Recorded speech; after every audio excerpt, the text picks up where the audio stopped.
desde luego que es el tema del día, la contundencia de Rusia en las palabras de María Zakharova, la portavoz del Ministerio de Exteriores, diciendo que sí, que la OTAN está en confrontación de lleno, esa es la traducción al español de lo que ha dicho María Zakharova, con Rusia. Bueno, hay muchas cosas que analizar, por ejemplo, las palabras también del presidente de Serbia, que dice que de facto ya Europa está en guerra. También lo que ha pedido Hungría, que dice que menos enviar armas y más intentar promover un alto al fuego, pero ¿realmente eso sería posible? Vamos a preguntárselo en los próximos minutos a Fernando Moragón, experto en geopolítica, especializado en Rusia, Asia Central y China. Fernando, todo un placer poder hablar contigo. Muchas gracias, muy buenas. Igualmente, Marta, un placer también estar en tu programa. Bueno, desde luego que contundencia, ¿no?, en las palabras de María Zakharova. Es verdad que al principio del discurso parecía que lo sugería, ¿no?, que bueno, pues había confrontación un poco más directa ya entre la OTAN y Rusia, pero finalmente la contundencia de esa frase desde luego que está ahí, es ese fragmento que les hemos puesto a los espectadores nada más comenzar este informativo. Pero claro, Fernando, ¿qué significa que Zakharova haya dicho esa frase así tal cual, que la OTAN está en confrontación de lleno con Rusia? ¿Significa que Rusia va a mover ficha o si realmente, pues por ejemplo, el miedo a esa guerra nuclear o a que Rusia pulse ese famoso botón nuclear puede ser algo más factible? ¿Qué opinas? Hombre, evidentemente, en cuanto vayamos increciendo en la guerra, la cercanía al botón nuclear pues está más cerca, valga la redundancia, de que se pueda producir. Pero yo, ante todo, señalaría la impostura absoluta de los occidentales. Resulta que ahora dicen que María Zakharova está diciendo que estamos en guerra con Rusia. Si lo acaba de decir Annalena Baerbock, la ministra de Exteriores, en una reunión de la paz el otro día, que aquí dice, nosotros estamos en guerra con Rusia. Son los occidentales los que han declarado la guerra informalmente a los rusos. Y lo dice la ministra de Exteriores de Alemania. Y ni siquiera dice Alemania está en guerra con Rusia, dice nosotros, es decir, los occidentales. Nos meta a todos en el mismo proyecto de guerra. Con lo cual, ¿qué hace María Zakharova? Responde, es decir, ayer le preguntó a la señora Annalena, oiga, y esto es cierto, es verdad, y no se ha retractado de ello. Con lo cual, por un lado, lo que hacen los rusos es responder a una guerra, digamos, informalmente declarada por Alemania, en nombre de la Unión Europea y de toda Europa. Y dos, es que esto ya viene sucediendo, de hecho. Yo llevo diciendo hace mucho tiempo, lo que pasa es que, bueno, que estamos en una guerra mundial. El tiempo me está dando la razón. Llevo diciendo también que aquí, en la parte agresora y la que está utilizando a Ucrania, como bien dicen los occidentales, como dijo en su momento Boris Johnson, como carne de cañón, es decir, como hasta el último ucraniano, es Occidente para debilitar a Rusia.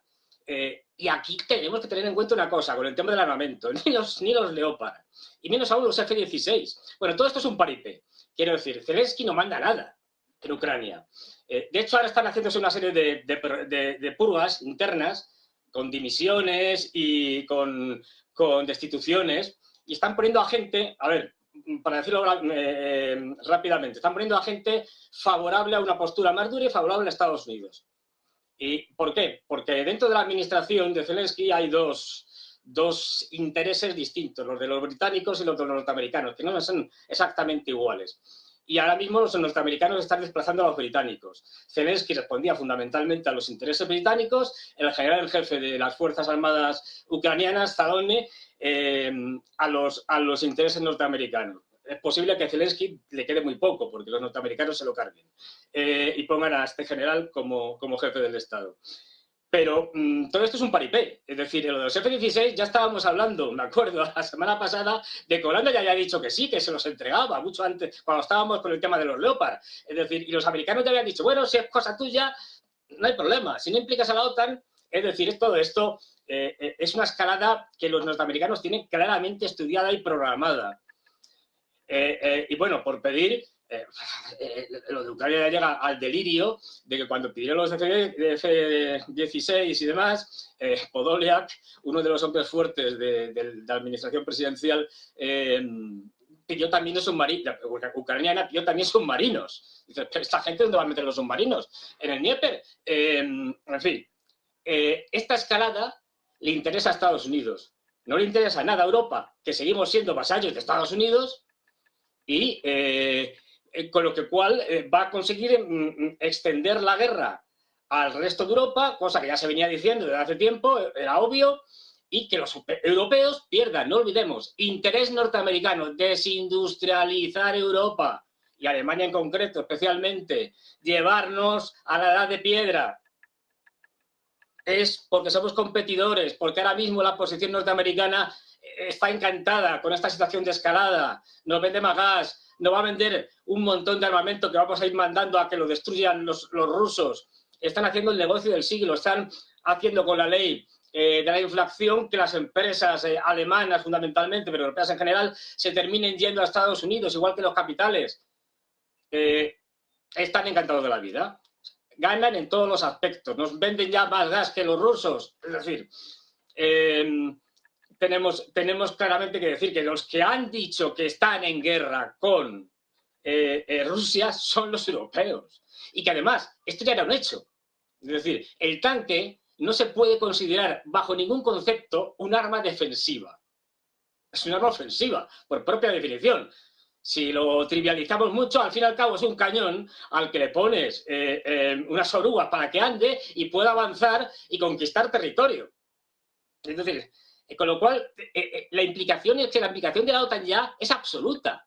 Si es que tenemos ya ponemos la inteligencia, ponemos todos los sistemas de armas, ponemos los sistemas de integración de armas, las comunicaciones, Starlink, no lo olvidemos, de los Max, es decir, ponemos instructores, ponemos mercenarios, entre comillas, barra voluntarios, que ya son muchos de ellos soldados de la OTAN, que se quitan, como yo digo, el uniforme de la OTAN y se ponen, entre comillas, el uniforme de mercenario, si es que lo hubiera, no el uniforme ucraniano. Lo que yo no sé es cómo Rusia ha tardado tanto en parar esta escalada. Vamos a ver ahora cómo responde la OTAN, pero vamos, teniendo en cuenta que los países europeos ya están con muchas tensiones internas con este tema, lo más normal es que al final el resquebrajamiento de la Unión Europea y de la OTAN sea mayor y al final se consiga que nos carguemos la Unión Europea y la OTAN, que es lo más factible. Muy duro el mensaje que nos trasladas, Fernando. Una de las preguntas que me queda, un poco escuchando lo que nos cuentas, es ¿y ahora qué es lo que va a pasar? Al final, bueno, no tenemos una bola de cristal, eso es evidente, pero ¿cuáles podrían ser los resultados más factibles teniendo en cuenta la situación actual? Es decir, ¿puede ganar algún bando? ¿Realmente es posible que Rusia gane o que Occidente gane? ¿O realmente la única solución donde no se activaría ese famoso botón nuclear sería si consiguiéramos un alto al fuego o un acuerdo de paz? Y claro, la cuestión es si esto realmente sería posible teniendo en cuenta la escalada que cada vez es más creciente entre ambas partes. Ahora mismo, por ejemplo, las negociaciones están completamente descartadas, no sé, dentro de unos meses, ya veremos, y ahora mismo, yo lo he dicho desde siempre, desde el principio, Rusia va a ganar sí o sí. Otra cuestión es el coste que va a tener esa victoria, es decir, el coste humano, el coste material, económico, etcétera, pero que va a ganar sí o sí, esto está clarísimo desde el principio, y que los americanos van a seguir escalando hasta el momento en que los rusos digan hasta aquí hemos llegado, y por ejemplo, imaginemos un escenario hipotético, tiren una bomba nuclear táctica en cualquier sitio, pueden tirarlo incluso en un sitio deshabitado, y entonces los americanos dirán, vale, de acuerdo, vamos a negociar y firmamos lo que haga falta. Y vamos a dejar a los europeos y a los ucranianos tirados, como hemos hecho siempre con todos los países que nos han apoyado. Eso es lo que como una de las posibles opciones para que acabe. Pero es más normal que al final las propias disensiones internas dentro de la OTAN y de la Unión Europea lleven a que estas organizaciones terminen rompiéndose. Porque ahora vamos a ver, es decir, el problema está en que los primeros F-16 que entren, cuando entren, que esto tampoco es una cosa de un día para otro, es decir, para que os hagáis una idea, mínimo un año para entrenar un piloto ucraniano en un F-16, mínimo un año. Y si el tío es muy inteligente, es decir, si quieren que esto llegue a tiempo, va a tener que venir con pilotos de F-16 de Holanda, de los países que tienen F-16. No nos engañemos, aunque se cambien el traje, como yo digo, y aunque digan, no, ya no somos soldados, nos han despedido, somos mercenarios. Siguen siendo soldados a los que se han ordenado ser mercenarios. Es decir, pero van a tener que pilotarlo y los van a derribar, porque el sistema antiaéreo mejor del mundo es el ruso. Igual que los norteamericanos han basado su doctrina siempre en el poder aéreo, el sistema antiaéreo mejor, que es doctrina de la Unión Soviética y luego heredada por Rusia, es el ruso. Con lo cual vamos a ver un montón de aviones F-16 ardiendo y estampándose en territorio ucraniano. A ver cómo le encajan esto a las sociedades europeas, igual que los Leopard, que lo vamos a ver ardiendo, que esa es otra gran jugada de la industria norteamericana, de General Dynamics, para que sus abran, si lleguen dentro de un año o más, y mientras tanto la industria europea de los Leopard y de armamento quede hecha una birria desde el punto de vista de su imagen, porque ver a los Leopard ardiendo en Ucrania pues no va a ser nada bueno para nuestra industria. No olvidemos, objetivo número 1 de Estados Unidos, debilitar a Rusia. Objetivo número 2, debilitar a Europa. Está claro, pero los europeos, los líderes europeos, por un lado, están haciéndole el juego a Estados Unidos porque son todos globalistas pro Estados Unidos. Y entonces, para ellos, Europa les importa un pimiento. Es decir, ellos van a seguir viviendo estupendamente. El señor Borrell, que ahora gana 20.000 euros al mes, si mal no recuerdo, esto sin contar dietas y demás, pues va a seguir ganando 20.000 o más euros si le ponen en las Naciones Unidas con un cargo, o en la FAO, o en donde sea. Es decir, da igual. Esta gente nos lleva al desastre.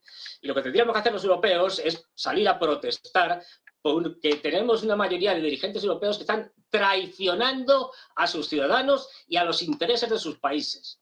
Y como no protestemos, pues la guerra va a ir hacia adelante y se saldrá del campo de Ucrania y afectará a Moldavia, que ahora mismo está en una situación delicadísima. Y veremos cómo incluso se puede llegar a atacar, ya lo han dicho los rusos. Es decir, los envíos de armamento los podrán atacar, los pueden atacar en Ucrania, pero los pueden atacar en Polonia, o de donde vengan, o en el mar. Es decir, esta escalada era la que buscaba Estados Unidos. La que buscó. Y bueno, y los europeos, como siempre, seremos los que perderemos, pero como somos una panda de borregos, los ciudadanos europeos, porque no protestamos, digo en general, es decir, porque no nos enfrentamos a unos gobiernos que nos llevan a la guerra, a la destrucción, a la muerte. Bueno, pues no hay más que ver las imágenes de Ucrania. Cualquiera que vea las imágenes de Ucrania verá que, sobre todo en las zonas cercanas a la línea del frente, las ciudades están devastadas. Es decir, no hay piedra sobre piedra. ¿Queremos eso para Europa? Sabiendo que vamos a perder, seguro. Sí o sí. Que Rusia va a ganar y que impondrá sus condiciones. Bueno, nuestros líderes, por desgracia, nos llevan al desastre. Nos llevan a algo que no conocíamos. La mayor parte de la gente que vivimos actualmente, excepto la gente muy mayor, que no se conocía en Europa desde 1945. Pero estamos en una guerra mundial y si no se nos mete en la cabeza eso, vamos muy mal. Bueno, pues Fernando Moragón, muchísimas gracias por estar con nosotros. Nos quedamos sin tiempo. Se me queda mucha... The United States and NATO, we do not care how many Ukrainians die. Not civilians, not women, not children, not soldiers. We do not care. We are, it's become a great football game. We want the war to continue. We will fight that war using Ukrainians as proxies, and we will fight it to the last Ukrainian death. We want to get the biggest score and run it up. And you know, we don't care how many of our players get crippled on the playing field, as long as we win.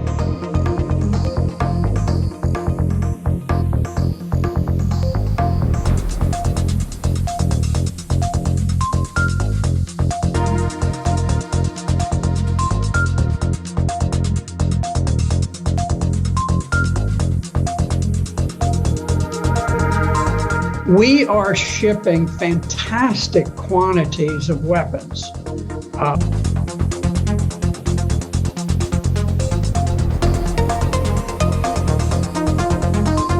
I don't think it's ultimately going to change the outcome. I think that Russia will prevail. The Ukrainians are in a very awkward